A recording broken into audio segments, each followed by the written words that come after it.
السلام علیکم ورحمۃ اللہ وبرکاتہ۔ بسم اللہ الرحمن الرحیم۔ اسلامیات کلاس دہم باب پنجم اور صفحہ نمبر ہے 108۔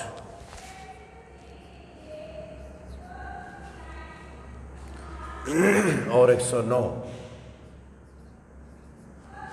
طہارت اور جسمانی صفائی، اور آج کا ہمارا ٹاپک ہے غسل۔ کل آپ نے وضو کے اوپر بات کی تھی، آج انشاءاللہ غسل کے حوالے سے چند گزارشات ذکر کی جائیں گی، لیکن اس سے پہلے آج کا میسج سنتے جائیے۔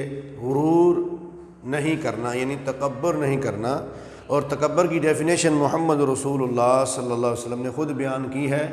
وہ یہ ہے کہ اگر انسان کے سامنے حق بات، سچی بات آ جائے اور انسان اس کو ماننے سے انکار کر دے، ایک تو یہ تکبر کا پہلا حصہ ہے، اور دوسرا یہ ہے کہ وہ اپنے سے دوسرے انسانوں کو حقیر سمجھے، اس کو کہتے ہیں تکبر۔ یعنی اللہ کی بات کو ٹھکرا دینا، ظاہر ہے اس کو بھی حقیر ہی سمجھے تب انسان ٹھکراتا ہے، اور دوسری بات یہ ہے کہ لوگوں کو حقیر سمجھنا، اللہ کی مخلوق کو حقیر سمجھنا، تو یہ ہے تکبر کی مکمل ڈیفینیشن۔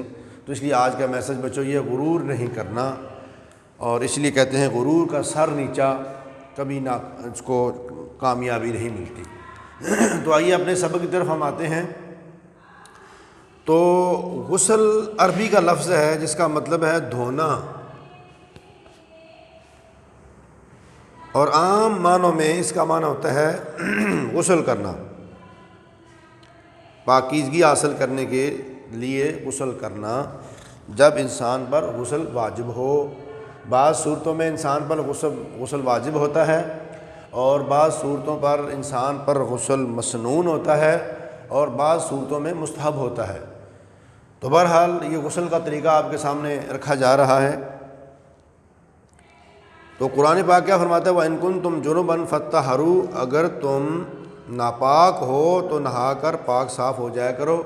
اس آیت سے مراد غسل واجب ہے، اور میں مومنوں کی صفات بیان کرتے فرمایا کہ مومنوں کے اندر کچھ ایسے لوگ ہیں جو پاک صاف رہتے ہیں، اور اللہ تعالیٰ ایسے پاک صاف رہنے والوں کو پسند کرتا ہے۔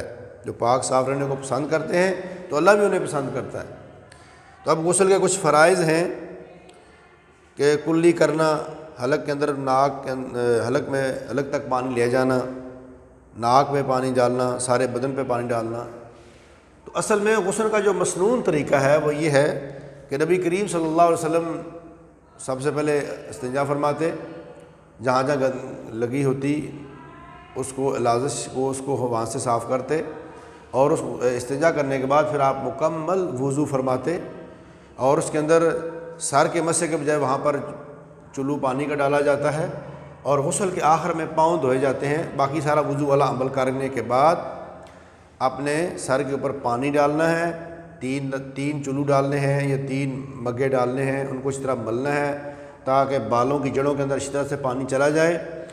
تو اور اس کے بعد آپ نے دائیں طرف سے پانی بہانا ہے، پھر بائیں طرف سے پانی بہانا ہے، اور یہ ہے، اور اپنے جسم کو اچھی طریقے سے مل کے دھونا ہے، کوئی ایسی جگہ خشک نہ رہ جائے کہ پھر غسل نہیں ہوگا۔ تو یہ نیچے مسنون طریقہ بھی بیان کر دیا گیا ہے، یہ بھی آپ کی بک کے اوپر موجود ہے، آپ یہاں سے دیکھ سکتے ہیں۔ یہاں پر تقریباً 6 پوائنٹ انہوں نے بیان کیے ہیں۔ نہانے سے پہلے جسم کا جو حصہ گندا ہو اسے دھویا جائے، یعنی استنجا کیا جائے، اور بہتر یہ ہے کہ وضو کر لیا جائے، استنجا کے بعد مکمل وضو کر لیا جائے، اور مکمل وضو کرنے کے بعد اپنے سر کے بال جو ہیں ان کے اوپر پانی ڈالا جائے، اور ان کی جڑوں تک پانی پہنچایا جائے۔ پورے جسم پر پھر 3 بار جو ہے وہ پانی ڈالا جائے، اور آخر میں اپنے پاؤں جو ہے وہ دھو دیے جائیں۔ تو غسل کے اندر 1 مرتبہ پانی بہانا جائز ہے کہ اگر انسان کے پاس پانی کی قلت ہے تو پھر وہ پانی اس حساب سے استعمال کرے۔ اور آگے ہے غسل کے مسنون مواقع۔ جمعے کے دن غسل کرنا مسنون ہے، یعنی سنت ہے۔ عیدین میں عید الاضحیٰ اور عید الفطر کے دن، عمرہ اور حج کے لیے احرام باندھتے ہوئے، اور یوم عرفہ والے دن، اور اس کے علاوہ ناپاکی کی کچھ ایسی صورتیں ہیں جن میں غسل کرنا جو ہے وہ واجب ہے۔ شادی شدہ جوڑوں کے لیے غسل یعنی جسے غسل واجب کہتے ہیں، اور وہ آدمی جب مسلمان ہو رہا ہو کلمہ پڑھنے کے لیے تو اسے چاہیے کہ وہ غسل کر کے اسلام قبول کرے۔ اور غسل کے آداب: پانی اعتدال سے استعمال کیا جائے، پردے میں نہایا جائے۔ غسل خانہ میسر نہ ہو تو مرد کے لیے ضروری ہے کہ جسم کے 70 والے حصے کو ڈھانپ لے، اور عورت کے لیے ضروری ہے کہ وہ مکمل پردے کے اندر ہو کر غسل کرے۔ اور غسل کرتے وقت باتیں کرنا، گنگنانا، فضول پانی ضائع کرنا، اس سے پرہیز کرنا چاہیے۔ اور یہ غسل کے آداب ہیں۔ اور غسل کا فائدہ کیا ہے؟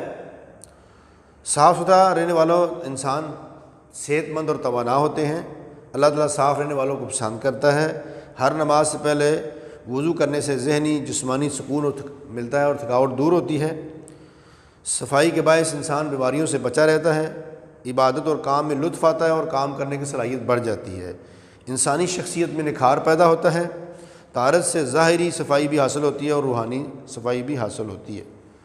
تو یہ پیارے بچوں اسلام کا بہت ہی پاکیزہ نظام ہے۔